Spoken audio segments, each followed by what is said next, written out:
Salut chers amis, bienvenue dans cette formation durant laquelle nous allons apprendre ici le langage de programmation Java. En fait, le langage de programmation Java est un langage qui a été créé à la base par la société Sony, puis resté en 2009 par Oracle. J'espère que vous connaissez tous l'entreprise Oracle. En fait, à la base, le langage Java est un langage purement orienté objet. Mais cela ne veut pas dire que quelqu'un qui ne connaît aucune notion dans la programmation orientée objet ne peut pas apprendre ce langage. Voilà. Il n'est pas, par exemple, comme le C++ qui est en même temps un langage procédural et aussi orienté objet. Le langage Java, lui, il est purement objet. Mais c'est là qu'en tiens, nous allons commencer bien sûr par en parler des bases de la programmation avant d'entamer ici la partie orientée objet du langage Java. Aussi, le langage Java est un langage qui est de haut niveau, c'est-à-dire un langage interprété, voilà. Il n'y a pas un langage du bas niveau. Je vais toujours continuer à prendre l'exemple sur ce langage de C++ qui est, lui, un langage du bas niveau et qui est aussi un langage compilé. Voilà. Le langage Java, il nous offre des avantages. Par exemple, le langage Java, c'est un langage qui est portatif. C'est-à-dire, si je dis portatif, par exemple, c'est si vous écrivez un code dans un environnement Windows, par exemple, voilà, et que vous voulez, par exemple, exécuter ce même programme sur un autre environnement, c'est-à-dire sur Linux ou sur macOS, là, vous n'avez pas besoin, par exemple, de reproduire encore du nouveau code pour pouvoir l'exploiter de l'autre côté. Non, c'est pas la peine, voilà, parce que tout simplement, la machine virtuelle que Java a installée dans les environnements Windows et Linux et macOS, par exemple, ça lui permet, par exemple, d'exécuter un programme qui a été programmé dans un environnement pareil sur d'autres environnements. Voilà. Et avant de commencer directement à programmer dans le langage Java, on va aller se rendre sur le site, par exemple, pour pouvoir télécharger la machine virtuelle qu'on va utiliser ici, le JDK, voilà, et aussi nos éditeurs de code qui vont nous permettre ici d'écrire le code. Voilà. Le JDK, lui, va tout simplement nous permettre ici de compiler nos codes Java. Sans le JDK, on ne pourra pas compiler ici un code Java, même si on l'écrit n'importe comment. Voilà, c'est pourquoi, voilà, sans plus tarder, on va se rendre sur nos navigateurs, on va essayer d'aller télécharger le. Voilà, ici, mais j'ai ouvert mon navigateur Chrome. Voilà, ici, on va juste écrire le Java. Moi, je m'inscris Java SE. Voilà, on va directement valider après les recherches. Voilà, je vais cliquer juste sur ce premier lien qui est là, Java Download Oracle. Après validation ici, ils vont nous faire sortir sur cette page-là. Effectivement, comme nous voulons télécharger, ouais, directement nous a ramené sur la page de téléchargement.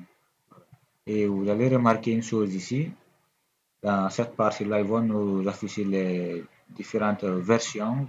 Voilà. Par exemple là, dès qu'on a cliqué, on nous a renvoyé sur la version sur laquelle ils sont actuellement, voilà, la version 18.0.1.1. Voilà. Là, à côté, vous voyez ici, il y a le Java 17 qui est là pour ceux qui veulent installer cette version. Voilà, que cela nous tienne.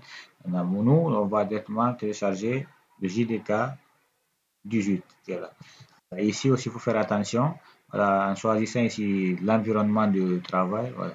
Par exemple, nous, ici, nous allons travailler avec l'environnement Windows. Voilà, là, nous n'allons pas choisir Linux qui est déjà choisi par défaut, ou bien macOS. Voilà, voilà, nous, on va cliquer directement sur Windows. Voilà, sur Windows, voici les trois options qu'on nous propose ici. On peut télécharger ici les fichiers JP qu'on va essayer d'installer nous-mêmes. Voilà, ou bien choisir ici l'installeur. Voilà, c'est sous forme d'application exécutable, un programme exécutable qu'on va exécuter nous. Voilà, et aussi ici le MSI installeur aussi.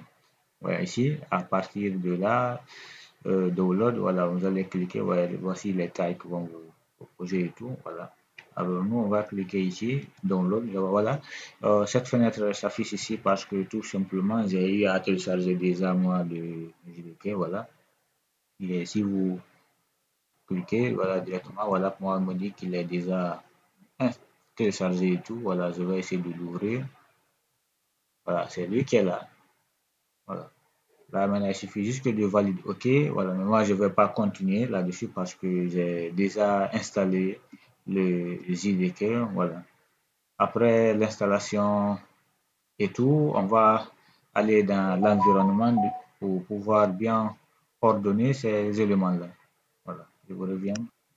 Voilà, si vous avez fini l'installation, et que maintenant je vais ouvrir par exemple mon explorateur de fichiers, voilà, en fait, c'est celui qui est là. Je vais aller au niveau du disque local C, voilà, ici dans programme, voilà, et je cherche, ok, voici mon dossier Java qui est là, et dedans, vous voyez ici, voilà, c'est là, que je vais essayer de cliquer dans le JDK qui est là, voilà, et aussi dans le dossier BIM. Je vais essayer de cliquer dans la barre adresse qui est là. Je vais essayer de copier ce lien qui est là. Voilà. Faites juste un CTRL-C ou un clic droit ici. Vous cliquez sur copier. Voilà. Si ça c'est fait, voilà.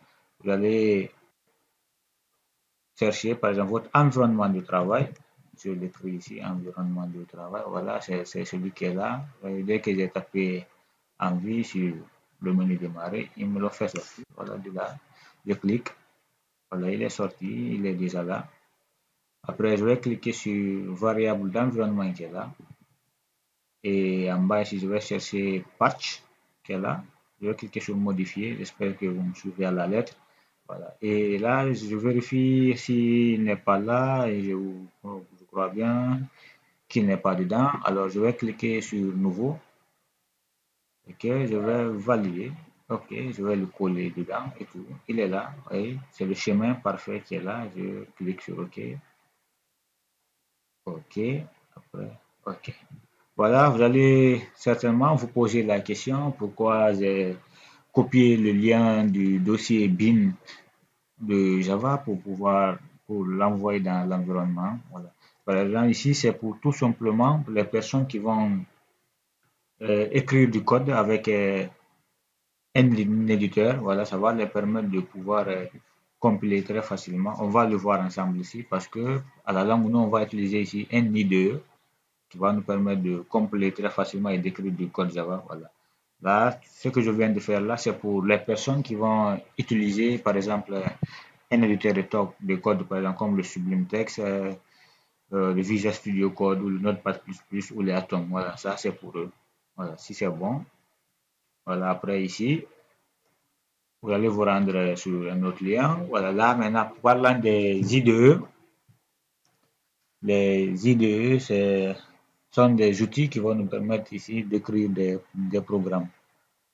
Voilà, par exemple, ici, pour le langage Java, il y a l'Eclipse et aussi le NetBeans. Voilà. Ce sont deux IDE qui vont nous permettre d'écrire des codes Java et tout. Voilà. Mais moi, je préfère, par exemple, actuellement, j'utilise le NetBeans. Mais si vous voulez, vous pouvez utiliser aussi, comme je le disais, Eclipse. Ça revient tous à la même chose. Voilà, et tout. Qui n'ont pas, par exemple, NetBeans, vous la rendez ici encore, par exemple, vous écrivez juste netbeans.org, voilà, vous pouvez vous valider, ça va faire des recherches, désolé pour ma connexion, elle est un peu lente et tout, ok, voilà, vous voyez, directement on me propose Apache NetBeans 13, voilà, par exemple, on me dit ici download, là c'est la toute dernière version, voilà, et je clique ici, là aussi, vous voyez, pour télécharger dans Apache, on me propose plusieurs outils, par exemple ici Apache NetBeans 13 Bin Windows. Voilà, c'est lui que nous allons prendre ici parce que nous travaillons dans un environnement Windows et pas, par exemple, Linux ou voilà. Là encore, je clique, je patiente un peu. Voilà, et à partir de là, voilà, vous voyez ici, on vous propose beaucoup de, voilà, ici, on me propose ici d'utiliser, voilà, là, vous voyez ici, il y a plusieurs liens qui vont me permettre de télécharger. ici le NetBeans, voilà. Voilà, je vais prendre celui-là. Voilà, là aussi, je suis désolé de ce petit message qui s'affiche ici. Seulement, j'utilise déjà un logiciel qui va me permettre de gérer le téléchargement, voilà, qui est le IDM, voilà, c'est tout. Et comme j'avais déjà téléchargé NetBeans, c'est tout, c'est pourquoi on m'affiche ce message. Voilà, là, vous allez continuer ici le téléchargement. Après le téléchargement et l'installation, tout, on va se retrouver. En fait, après l'installation, maintenant, voici par exemple moi le NetBeans qui est là sur mon bureau, voilà, et je vais essayer de le lancer, de cliquer là-dessus, voilà, voilà. Et ici, vous allez remarquer que moi j'ai le NetBeans 8, oui, parce que c'est sur ça que je travaille actuellement, voilà, je n'ai pas utilisé la dernière version. Et ici, on va tomber sur cette fenêtre-là, qui est là, la fenêtre d'accueil de NetBeans. Et on va juste créer un premier projet, on va rien faire dedans, c'est juste vous montrer comment utiliser ici l'IDE NetBeans. Voilà. Après, on va aussi faire un peu d'exemple sur notre éditeur de code et tout. Voilà, ici, par exemple, je clique sur le programme file ici, il y a un onglet file ici, ou bien, vous voyez ici, il y a new file ou new project. Voilà. Et nous, c'est un nouveau projet qu'on va cliquer. Soit je clique sur new file ici, et mon file, sur lequel je vais choisir ici New Project. Là, je prends un projet, voilà, là où vous avez vu, on me propose quels sont, voilà. Là, je dis par exemple le Java, il y a Java FX, par exemple, voilà, c'est pour travailler maintenant, par exemple, pour ceux qui veulent faire des applications avec des fenêtres, voilà, actuellement, c'est le Java FX qu'ils utilisent. Il y a aussi le Java Web pour les applications web, les sites web et tout, ou bien des Java IE et tout. Et là, on va prendre Java qui est là, voilà. Après, on va cliquer sur Next. Voilà, j'ai oublié. Ici, vous allez maintenir toujours Java Application qui est là. Voilà, après, vous cliquez sur Next. Oui, si vous oubliez par exemple une chose, vous pouvez cliquer sur Back pour vous retourner en arrière. Voilà, et on continue. Aussi, Java Project Name. Là, vous donnez ici le nom de votre application. Et je vais juste dire par exemple test 1. Voilà, je vais écrire ça.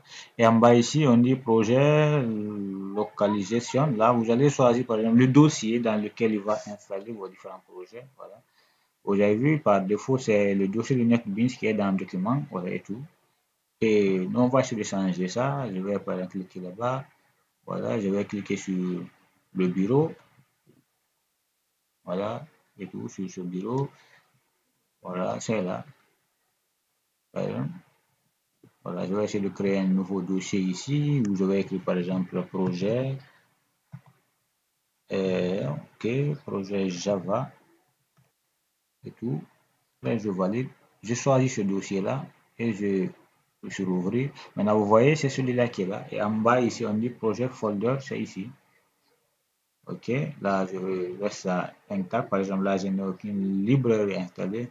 Et je maintiens aussi coché parce qu'en même temps, si c'est coché, il faut me créer ma classe en même temps. Voilà, vous allez excuser pour ce nom de classe. Voilà, on va en parler ça après pour les personnes qui n'ont jamais entendu parler de classe en programmation. Je clique sur Finish et vous patientez un peu. Voilà, ici, ça va essayer de me créer le projet, voilà et tout.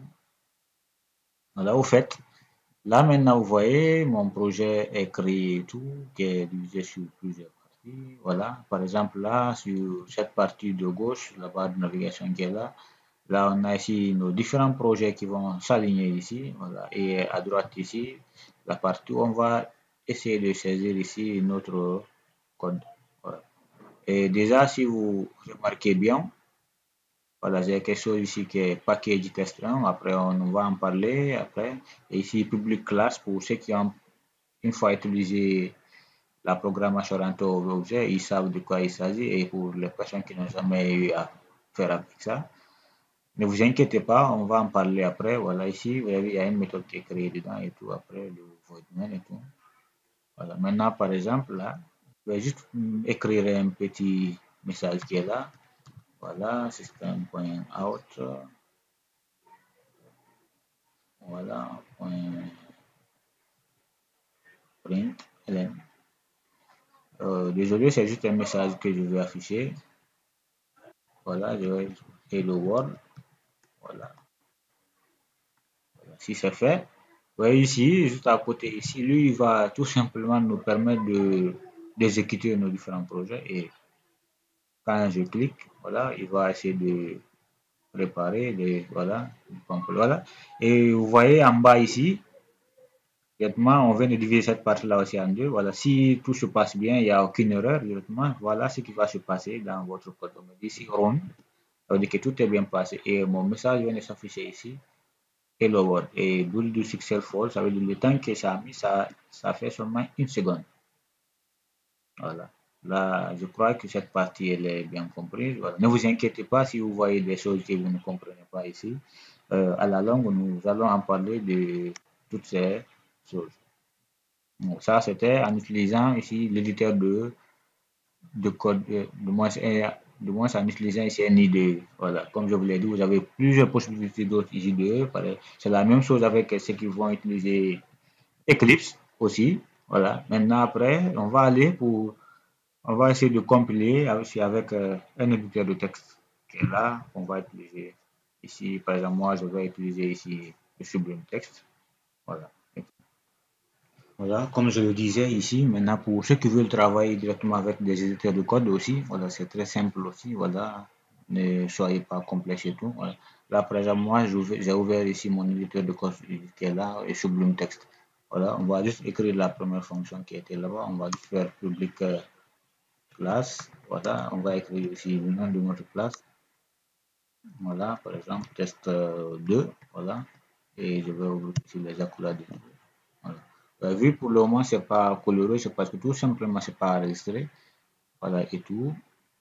On va écrire la première fonction qu'on avait vue de l'autre côté. Voilà. C'est public, voilà, statique, voilà, void main, voilà, string, voilà, qui va récupérer un tableau, voilà, ARGS et tout. On ouvre les accolades. Maintenant, ici, de là, on va envoyer notre message qui est system.out.println. Voilà, qui va récupérer toujours le beau message qu'on va envoyer. Hello World. Voilà, qui est là. Et parfait. Même point virgule, c'est fini. Je vais essayer d'enregistrer ça. Je fais un contrôle F et tout. Voilà, je choisis dans quel dossier. Je vais essayer de le mettre directement sur le bureau sans le mettre dans un. Voilà. Et là, vous allez remarquer, le nom qu'on va choisir ici doit être identique à ce nom de classe qu'on a choisi ici. Par exemple, là, j'ai écrit public class test 2. Alors ici, en nommant mon fichier encore ici, je prends directement test 2 comme nom. Maintenant, point Java. Voilà, pour ceux qui n'utilisent pas Java, dans type ici, vous pouvez cliquer et choisir ici, par exemple. Voilà, l'option Java, Java qui est quelque part là, je le vois. Ok, ici. Soit ici encore Java, ici en bas, voilà. Même si vous ne mettez pas le point Java, il prendra en compte directement le Java. Et dès que je valide, là maintenant, vous voyez, effectivement, là il est enregistré et tout. Bon, voilà. Maintenant ici, comment compiler ce code-là? Là, je vais essayer d'ouvrir ici mon CMD. Par exemple, je vais juste faire un Windows R, voilà, je mets CMD, c'est déjà appliqué dedans et je valide. Maintenant ici, il faut qu'on se rende ici sur l'emplacement de on a ajouté ici ce fichier-là. Voilà. Par exemple, là, si j'ouvre ici, on va utiliser le moyen le plus rapide. Voilà. Je l'ai inscrit sur le bureau, c'est celui qui est là. À partir de là, je peux cliquer ici, mettre un CMD ici directement. Là aussi, vous voyez, là aussi, il m'ouvre directement, il me met ici sur le chemin. C'est une autre manière aussi. Voilà. Comme j'ai enregistré mon fichier sur le bureau, c'est très facile. Je vais recommencer pour vous, vous allez voir. Voilà, j'ai ouvert ici l'explorateur de fichiers, je suis venu sur le bureau, vous voyez ici, dans la barre de recherche, je vois ici bureau et tout, après je clique, je mets dedans CMD, c'est très facile, il va directement me rediriger ici, voilà, vers mon CMD, et tout en m'indiquant le chemin où je suis. Voilà. Par exemple, avant de compiler un projet, un fichier Java, il faudrait que vous soyez d'abord dans le dossier en question où il est. Par exemple, là, vous avez vu, moi j'ai enregistré ici notre fichier test2 sur le bureau et je ne peux pas aller me rendre sur, par exemple, document pour pouvoir exécuter. Non, ça, là, ça prendra parce qu'il ne va pas retrouver ce fichier là-bas. Maintenant, qu'est-ce qu'on va écrire? On va écrire juste une commande ici qui est javac, voilà, qui est là. Après le nom du fichier, test2.java, valide. Voilà, s'il n'y a aucune erreur, voilà, il va nous retourner ça. Maintenant, pour pouvoir le compiler, on met juste java test2. Voilà. Oh, moi, j'ai oublié l'extension. Voilà, vous m'excusez. Voilà. Ok, ok, ok, ok, ok. Qu'est-ce qui ne va pas? Ok, ok. C'est le nom. C'est le nom. C'est pas en minuscule. Je m'excuse. C'est en majuscule. Voilà. Voilà, vous voyez maintenant notre Hello World qui est là. Je vais faire CLS pour recommencer pour vous. C'est le Javac qui est là. Après le nom du fichier test2. Voyez, non? Point Java. Là, l'extension est obligatoire ici. Voilà. Pour ce premier-là. Là, c'est comme si on intensifiait d'abord le fichier. C'est comme si on disait à Java, c'est ce fichier-là qui doit se le compiler. Voilà. Je valide.